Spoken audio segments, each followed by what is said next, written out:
ना। तो दो चीज है, वाष्पोत्सर्जन दो चीज के लिए बहुत इंपॉर्टेंट होता है। पहला होता है बच्चों उसके टेम्परेचर को मतलब कि बैलेंस रखना, और दूसरा होता है बच्चों परिवहन, है ना, ट्रांसपोर्टेशन। तो दो चीज होता है यहाँ पर, इसके लिए वाष्पोत्सर्जन जरूरी है। समझ गए? यस सर समझ गए। तो बताओ किसी को वाष्पोत्सर्जन में या परिवहन में कोई दिक्कत है? नहीं है सर, है ना। आपके मन में सवाल आता होगा कि नहीं है, कोई दिक्कत नहीं। चलो इसको हम पढ़ के देखते हैं, इसके बारे में पढ़ के देखते हैं अच्छे से। कहते हैं ध्यान दीजिए, कहते हैं कि याद रहे मेरे बच्चे कि पौधे जो जल भूमि से लेते हैं उसका केवल कितना उपयोग करते हैं बताइए? जो जल भूमि से लेते हैं केवल उसका 10% उपयोग करते हैं। शेष 90% जल को वाष्पोत्सर्जन क्रिया के द्वारा बाहर कर देते हैं। वाष्पोत्सर्जन क्रिया के द्वारा बाहर कर देते हैं। कोई दिक्कत किसी को? नहीं सर। आगे हमने आपको सिखाया होगा कि पौधे जल का अवशोषण मुख्यतः अपने मूल रोम के द्वारा करते हैं। पौधे जल का अवशोषण मुख्यतः अपने मूल रोम के द्वारा करते हैं। सही बात है या नहीं है बताओ? यस सर, बिल्कुल सही लिखा आपने। अगला आता है कि पौधे मिट्टी के जल से, जो मिट्टी में पानी होता है ना उसके जल से। अच्छा ये बताओ पौधे जल ग्रहण कहाँ से करते हैं? पहले ये बताओ कि पौधे, कोई भी पौधे जो होते हैं वो जल ग्रहण कहाँ से करते हैं?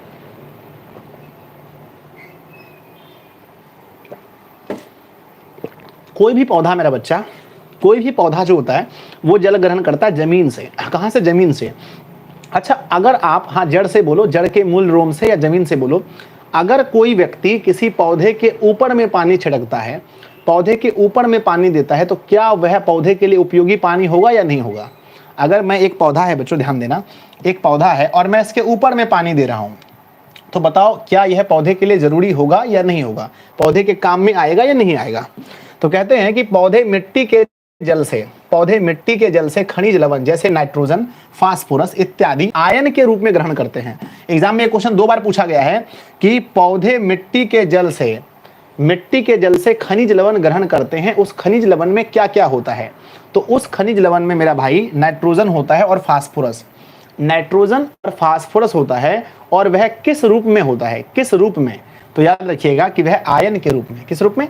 आयन के रूप में ग्रहण करते हैं, आयन के रूप में ग्रहण करते हैं, याद रखिएगा। अगली चीज हमारे पास ये आती है कि वाष्पोत्सर्जन किसे कहते हैं? तो बच्चों पौधों द्वारा अपने पत्तियों के रंध्रों से वाष्प का निकालना वाष्पोत्सर्जन कहलाता है। ये क्वेश्चन एग्जाम में आएगा तो आप छोड़ोगे या बना दोगे? सर मैं तो छोड़ ही नहीं सकता, मैं तो छोड़ ही नहीं सकती। आपके मन में आता होगा कि बताइए वाष्पोत्सर्जन किसे कहते हैं?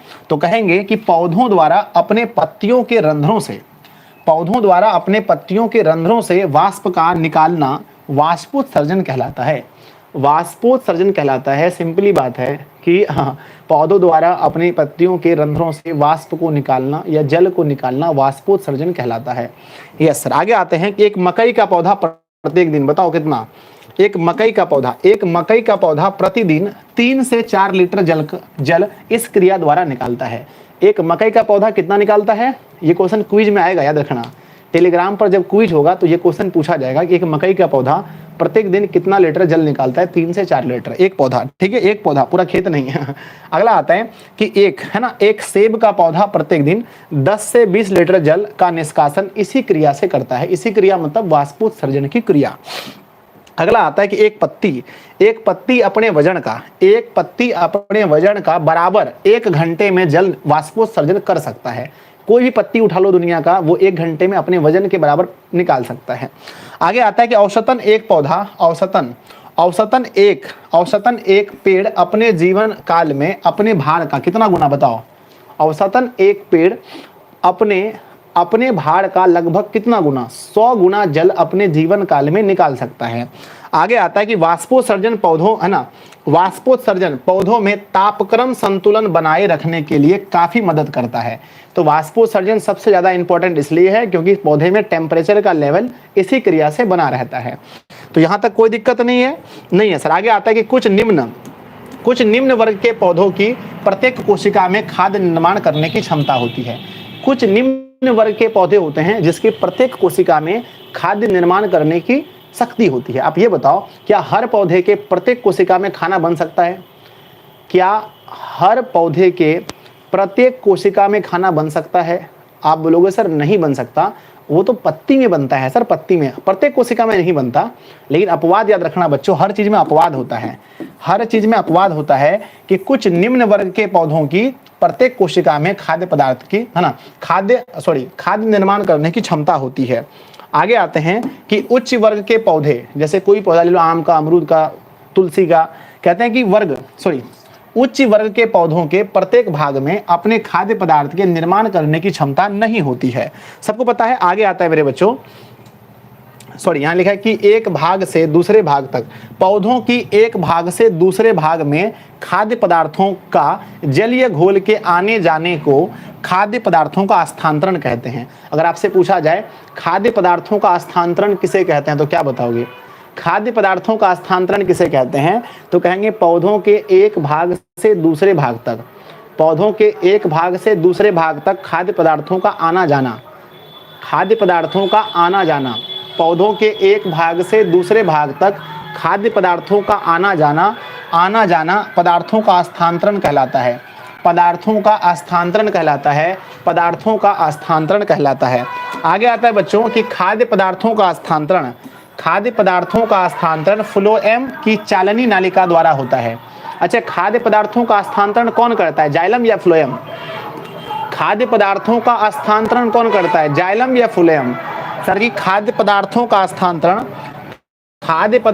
स्थानांतरण फ्लोएम करता है। किसके द्वारा? चालनी नालिकाओं द्वारा, चालनी नालिकाओं द्वारा होता है, चालनी नालिकाओं द्वारा। कहते हैं कि जाइलम एक दिशीय, मैंने बताया होगा आपको कि जाइलम एक दिशीय पथ में गति करता है, जाइलम एक दिशीय पथ में गति करता है, जाइलम एक दिशीय पथ में गति करता है, एवं फ्लोएम द्विदिशीय पथ में गति करता है। फ्लोएम जो होता है ना वो द्विदिशीय पथ में गति करता है।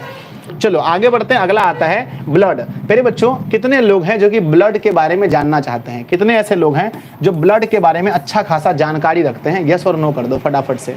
आप लोग खूब लाइक कीजिए, है ना, 650 लाइक कम से कम मेरे बच्चे होना चाहिए जब मैं स्टार्ट करूं ब्लड के बारे में। खूब लाइक कीजिए फटाफट से,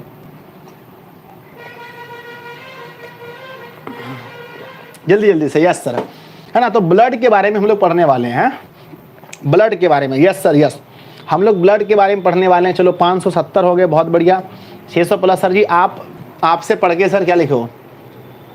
सर आपसे पढ़ के मजा आ जाता है। हाँ बिल्कुल बच्चों, मजा आना चाहिए। देखो पढ़ाई बच्चों कभी बोरिंग नहीं होना चाहिए लाइफ में। जिस दिन आपको लग जाए ना कि पढ़ाई बोरिंग हो गई, उस दिन समझो आप कुछ नहीं कर पाओगे, ठीक है? क्योंकि हम उन्हीं चीज़ों को करते हैं जिसमें हमें इंटरेस्ट आता है, बहुत इंटरेस्ट।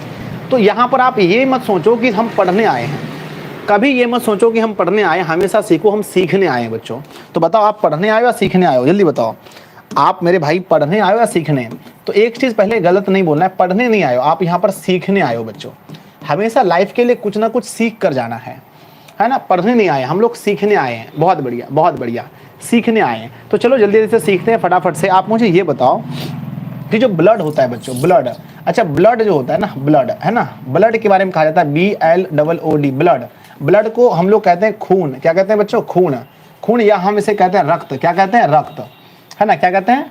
रक्त। खून या रक्त कहते हैं। ब्लड को हम लोग खून या फिर रक्त कहते हैं। बच्चों ये बता दो कि हम लोग कहते हैं, है ना, अच्छा ये कैसा होता है खून जो है ना?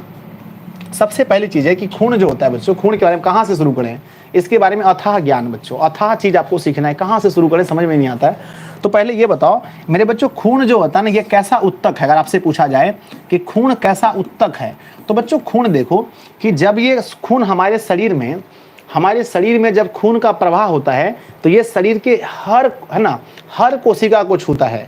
खून बच्चों शरीर के हर कोशिका को छूता है, किसी को नहीं छोड़ता है। तो हम कह सकते हैं कि खून तो पहली बात है सर तरल होता है और यह संयोजी है। संयोजी इसलिए है क्योंकि ये सबको टच करता है, पूरे ब्लड में, पूरा मतलब बॉडी में। तो कहते हैं कि उत्तक के बारे में बोले तो खून को बोलते हैं तरल संयोजी उत्तक। तो बच्चों अगर आपसे पूछा जाए कि खून कैसा उत्तक है तो बोलना सर तरल संयोजी उत्तक है।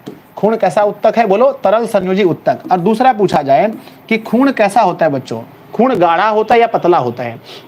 खून गाढ़ा होता है या पतला होता है? तो आप बोलोगे सर खून गाढ़ा होता है। खून कैसा होता है? गाढ़ा। इसके बारे में पढ़ते चलो, सिर्फ पढ़ते चलो। खून कैसा होता है? गाढ़ा होता है। तरल होता है, उसमें भी गाढ़ा होता है।